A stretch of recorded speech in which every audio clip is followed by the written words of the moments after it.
Welcome back, everyone, to the Bears Private Plays YouTube channel. Today is Wednesday, July 24th, and I am back breaking down 6 more plays for the Wednesday slate of games in the MLB. We're going to be looking at the Houston Astros going up against the Oakland Athletics as the first play of the day, and then the best play of the day, we're looking at the Arizona Diamondbacks going up against the Kansas City Royals.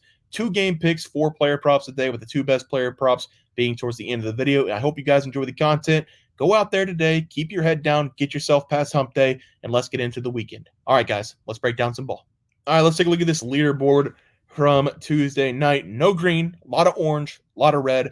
Pirates in the first 5 minus half going up against the Cardinals. 1-0 finish. Wasn't Paul Skeen's fault. Only gave up 1 home run to Nolan Arenado. Was the only run in the game in the first 5 innings. The Pirates, they had him juiced twice. I think it was in the second inning and then the 5th inning. Bases loaded twice.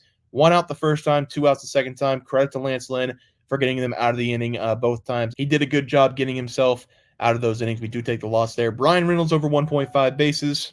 Had a single in the first inning. From there, we knew we were going to lose that one because every time a player gets a single in the first inning and you have the over 1.5 bases, you lose it every time. So we are currently 0-2 on the graphics side. Right now, we have rain delays for Chris Sale. I believe that game got postponed, so that one's not going to play tonight.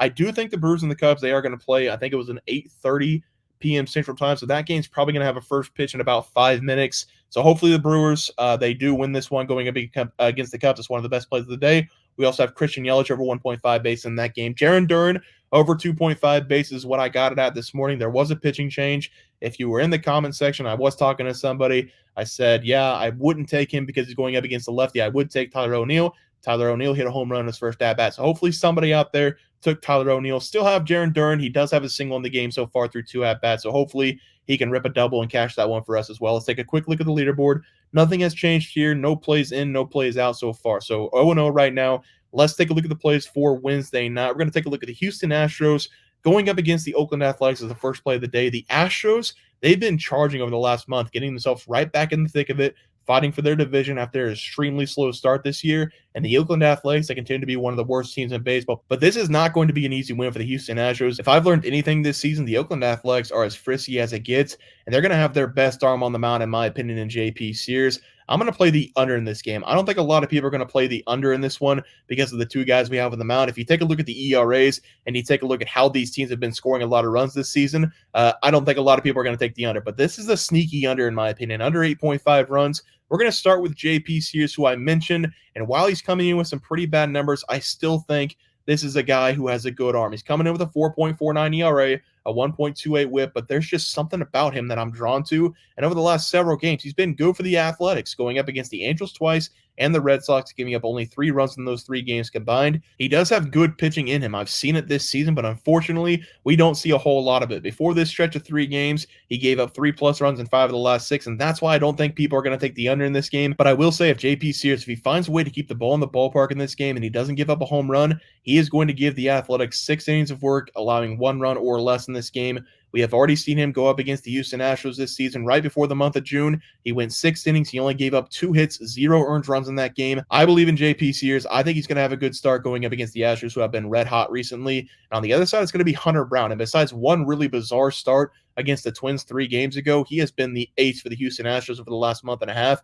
Over the last 10 games, Hunter Brown, he has given up 1 run or less in 6 of those 10 games, having 5 shutouts over the last 10 games as well. He is wheeling and dealing. It just so happens that both of his starts over the last 10 games that he gave up over 1 run was against the Twins both times. If you take the Minnesota Twins off of his schedule, he has given up a total of 4 runs over the last 8 games. And I don't think anything is going to change in this one going up against the Athletics. Again, people are going to look at the ERA in this one, think he's not pitching well. He's coming in with a 4.14 ERA, a 1.36 whip. But if you've been watching him play, he's been automatic for the Astros, going 6+ innings and 10 consecutive games, making one of the most impressive turnarounds this season. Over the last 10 games, he has dropped his ERA nearly 3 total points. I think that's going to continue to drop in this game going up against the A's. I'm taking the under 8.5 runs in this game as the play for the player props on the screen. We're going to take the best player on the field and the best hitter on the field, Yordan Alvarez, to go over 1.5 bases. The fact is that whenever the Houston Astros play and you're watching them play, your life, it gets better when you have money on Yordan Alvarez.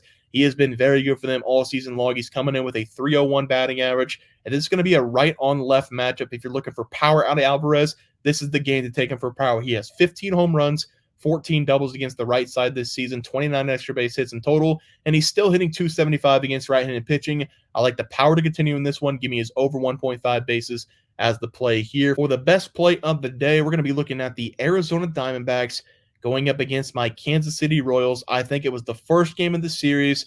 Things got chippy because they hit Bobby Witt Jr.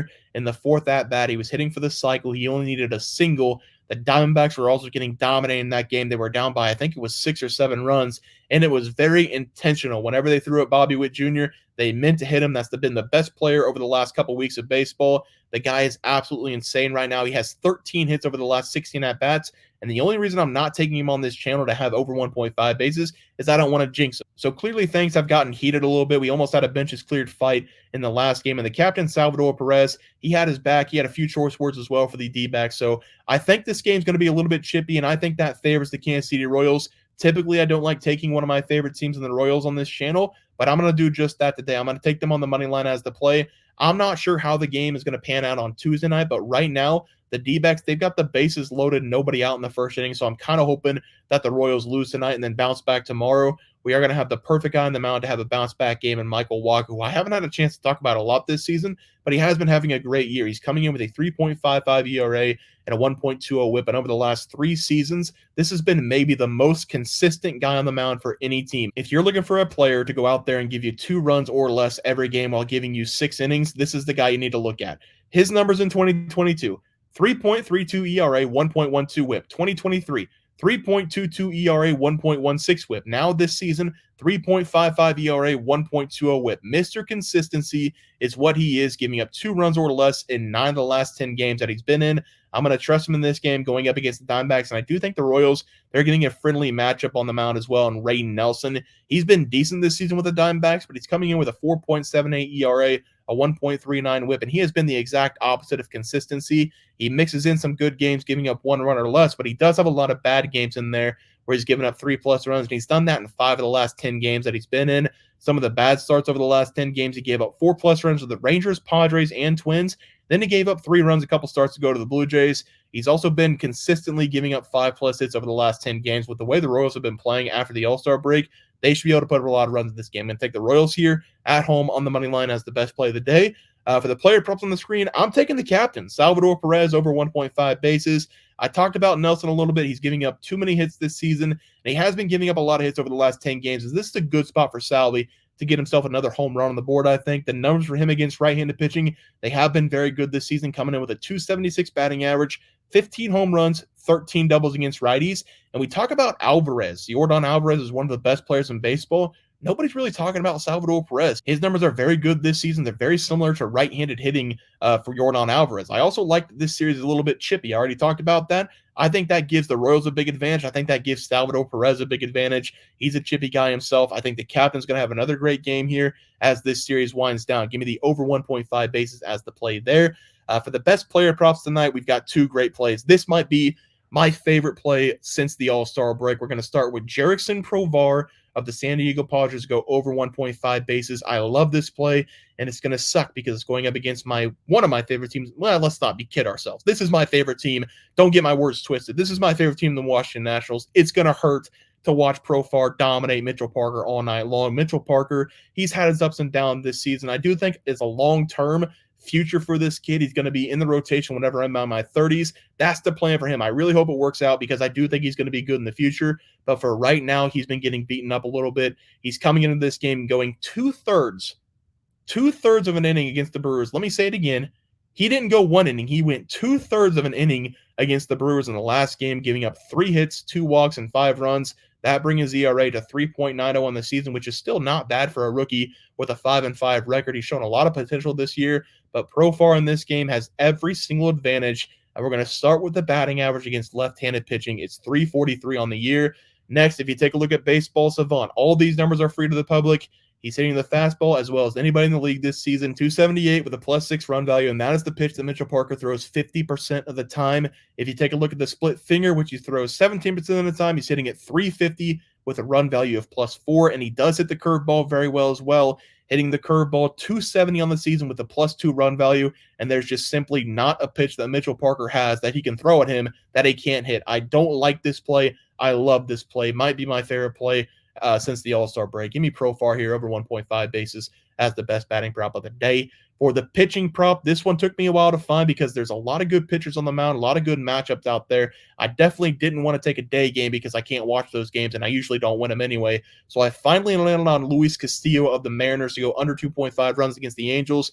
There's a lot to like about this game. We're going to start with the Angels batting average against right-handed pitching, which is 231 on the season. And the Angels are also a team that see the most right-handed pitching in the MLB. They have the most at-bats against right-handed pitching. So this is just like the Mariners and the Angels. Whenever you took Tyler Anderson, you would think that they would be getting better against right-handed pitching, but that's just not the case. They are bottom 5 this season in batting average against right-handed pitching. I think they're going to struggle once again in this game because this team, they cannot hit the fastball. You guys can see this on Baseball Savant. This is not an ad. I wish it was. It's just so much easier to find stats on that website. So if you want to go look for yourself, have fun, go look some stuff up. But the Angels this season, they only have a couple players who are hitting the fastball above 250 on the year, and most of them are not even in the league right now. The only player in the starting lineup for these guys hitting the fastball above 250 this season in the rotation in the starting lineup for this game, Zach Neto and Luis Rengifo. Hopefully I said that right for Luis. Everybody else is hitting the fastball below 233 on the year in the starting lineup for this game. Also, everybody else besides Taylor Ward, included in the first two names, has a 0 or negative run value going up against the fastball. This is going to matter because Luis Castillo, he throws that thing nearly 50% of the time, and it is one of his best pitches that he throws, having a batting average of 200 to opposing teams against it. The slider, the Angels are a little bit better against it, but the changeup is more the same. This team, they can't hit the changeup. And Luis Castillo is a veteran guy, and going up against teams who have been struggling hitting the ball this year, he has been nearly automatic, giving up under 2 runs. He just faced off against the Angels 2 games ago. He went 6 innings. He only gave up 4 total hits, no runs allowed in that game, and I think we're going to see the exact same thing in this one. Give me Luis Castillo and that fastball to go under 2.5 runs allowed against the Angels as the play there. All right. Let's go to the graphic recap for today. We've got the Astros and the Athletics under 8.5 runs. I don't think a lot of people are going to play the under. I like the under in that game. Yordan Alvarez over 1.5 bases in the matchup against JP Sears. Salvador Perez over 1.5 bases going up against Ray Nelson. We've got the Royals on the money line going up against the D-backs in that Chippy Series. We got Jerickson Provar over 1.5 bases going up against Mitchell Parker. He's going to dominate him. And then Luis Castillo under 2.5 runs going up against the Angels once again. Guys, that's going to do it for the MLB picks and props for Wednesday, July 24th slate of games. If you guys enjoyed the content, please sure to drop a like on this video and subscribe to the channel below. See you guys next video, and thanks for watching.